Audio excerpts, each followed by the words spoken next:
The first time I saw Daniel, he was sitting under a cherry blossom tree in the university courtyard, sketching with charcoal-stained fingers and this quiet intensity in his eyes. I'd just transferred in, still raw from a breakup, bruised by a string of disappointments. But something about him, the way he created beauty without even noticing, the gentleness he wore like a second skin, drew me in. He looked up once, met my eyes and smiled. That was all it took. Our love didn't make a sound. It unfolded in the quietest of ways. Not a thunderstorm, but a sunrise. Slow, warm, inevitable. Sunday mornings we'd read poetry in bed. I made him playlists. He painted my portraits in watercolors, whispering, "I want to remember you in every shade." He never spoke much about his past. I didn't ask. I thought love could erase what came before. We moved into a tiny apartment by the river, where the sound of water lulled us to sleep and streetlights painted gold patterns on the ceiling. The world outside became distant noise. Inside, it was only us, and for a time that felt like enough. But Daniel began to fade in ways I almost missed. He grew tired, then distant. He'd vanish into his studio for hours, returning with nothing but red eyes and clenched fists. One night I found him curled on the floor, silent tears tracing his cheekbones. His charcoal sketches grew darker, rougher, shadows swallowing faces, my face. "What's happening to you?"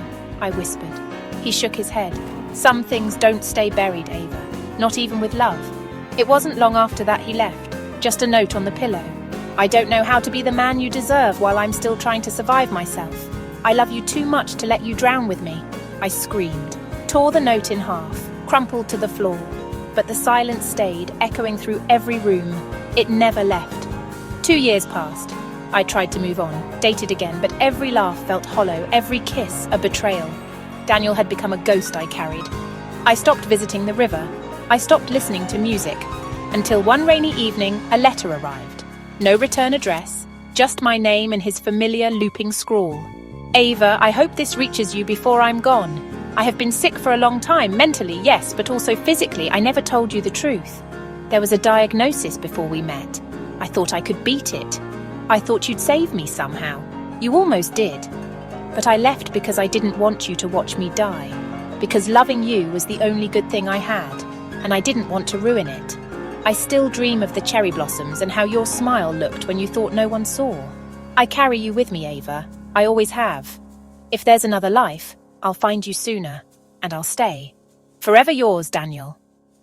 I read it once, twice, 100 times. I cried until my throat burned and my chest felt like it would split open. The next morning I went to the old courtyard. The cherry blossoms had just begun to bloom. I sat beneath the same tree where it all began, closed my eyes and let the petals fall. Somewhere deep inside me I still felt him, but this time there were no words left to say, just silence, and love that never really left.